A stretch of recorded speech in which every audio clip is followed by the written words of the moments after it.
Big boss అంటేనే secret. చివరి క్షణం వరకు అంతా సస్పెన్సే ఉంటుంది. కానీ ప్రస్తుతం జరుగుతున్న బిగ్ బాస్ తెలుగు రియాలిటీ షోలో ప్రతి విషయం ముందే తెలిసిపోతున్నది. బిగ్ బాస్ పై ఉండే ఆసక్తిని కోల్పోయేలా చేస్తున్నది.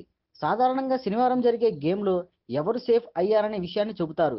కానీ నామినేషన్లో ముగ్గురే ఉండడంతో ఒకరు సేఫ్ అయితే మిగిలిన ఇద్దరిలో ఒకరు అవుట్ కావడం అన్న విషయం ఈజీగా అంచనా వేయడానికి అవకాశం ఉంటుంది.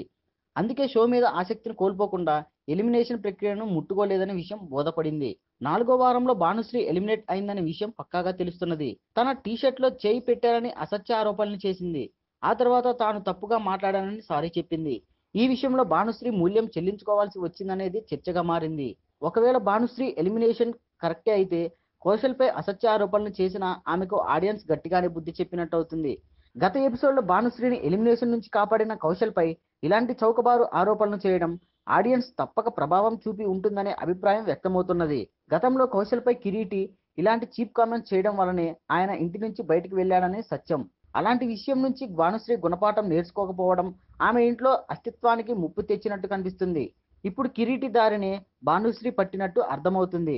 కౌశల్పై ఆరోపణలు చేసిన తర్వాత భానుశ్రీకి వ్యతిరేకంగా ఆడియన్స్ ప్రతికూలంగా ఓటు వేసినట్టు సమాచారం. మంచి చెడు టాస్క్ తర్వాత భానుశ్రీకి వ్యతిరేకంగా చాలా ఓట్లు వచ్చినట్టు తెలుస్తుంది. గత వారం మాదిరిగా ఎలాంటి భావోద్వేగం సన్నివేశాలు లేకుండా భానుశ్రీని ఇంటి నుంచి బయటకు పంపినట్టు తెలిసింది. బిగ్ బాస్ షోలో కౌశల్ రోజు రోజుకు బలమైన కంటెస్టెంట్ గా మారుతున్నాడు. కౌశల్ ఆట తీరు ఇంటి సభ్యుల్లో గుబులు రేపుతుంది. కౌశల్ చాలా పకడ్బందీగా గేమ్ ప్లాన్ రూపొందించుకున్నట్టు స్పష్టమవుతున్నది. ఇలాంటి పరిస్థితులు చూస్తుంటే రానున్న రోజుల్లో బిగ్ బాస్ ఇంట్లో ఆసక్తికరమైన పరిమాణాలు చోటు చేసుకునే అవకాశం ఉంది. ఏంటండి వీడియో నచ్చిందా? అయితే ఓ లైక్ వేసుకోండి, లేదంటే ఓ కామెంట్ చేయండి. ఎప్పటికప్పుడు మా వీడియోస్ చూడాలంటే సబ్స్క్రైబ్ చేసుకోండి.